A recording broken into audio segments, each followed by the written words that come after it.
Le projet d'amélioration de la santé sexuelle, reproductive et du respect des droits des adolescents de 15 à 19 ans du Bénin a initié ce vendredi 28 février 2020 à la mairie d'Alada un cadre de concertation sur la santé de reproduction des adolescents et jeunes. Selon les recommandations de la stratégie multisectorielle SRAJ, il fallait mettre en place un comité de coordination des interventions en SRAJ et lutte contre les violences basées sur le genre au niveau communal.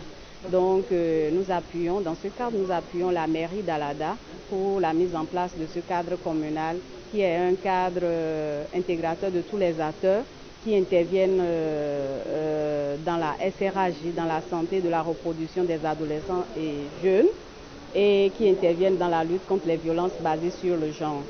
Donc voilà, c'est pour ça que nous sommes là aujourd'hui. Le maire a pris un arrêté et les acteurs sont invités. Nous sommes à la deuxième session.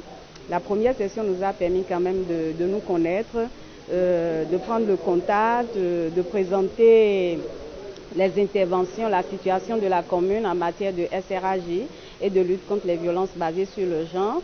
Ça nous a permis également d'avoir un outil de communication au niveau communal qui nous permet quand même de donner les informations entre acteurs communautaires pour lever des barrières.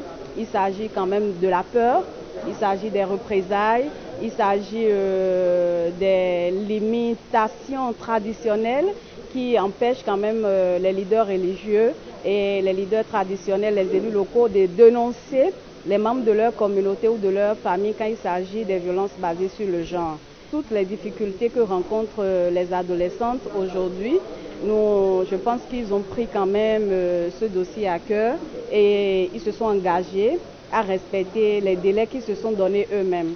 Donc c'est un engagement communautaire qui permet à tous les acteurs de pouvoir dénoncer quand il le faut et également de sensibiliser au niveau des communautés, les adolescents, les adolescentes, les jeunes, à ne plus avoir peur pour la dénonciation. Après la présentation des données statistiques des violences basées sur le genre de la commune d'Alada, les responsables des différentes organisations ayant pris part à cette session ont pris connaissance des principales causes de ce fléau.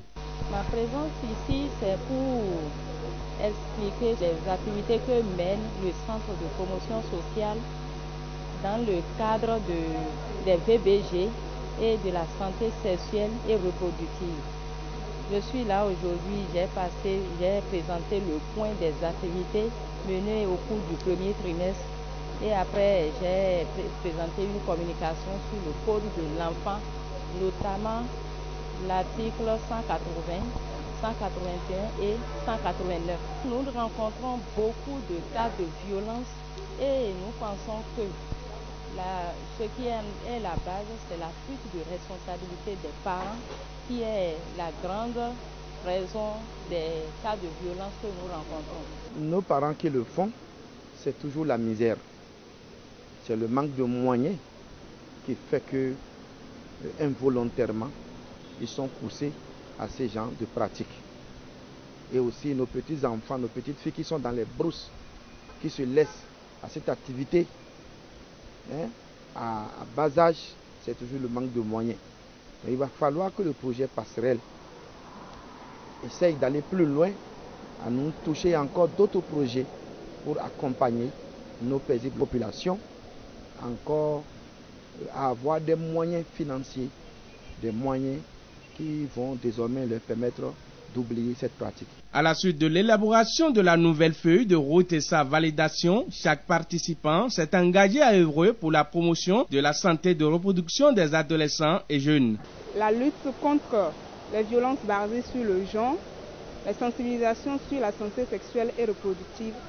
De façon générale, je constate que tous sont à pied d'œuvre pour quand même donner un confort à la communauté d'Alada en matière de santé sexuelle et reproductive des adolescents et jeunes. Je suis sorti pour assister à cette formation qui est le lycée précisément et aussi on va étendre nos actions au CG1, au CG2 de secours et aussi les apprenantes tels que les apprentis coiffeurs, les apprentis tailleurs, couturiers, tout ça là. Nous devons tout faire pour qu'il y ait zéro primade sur cette terre.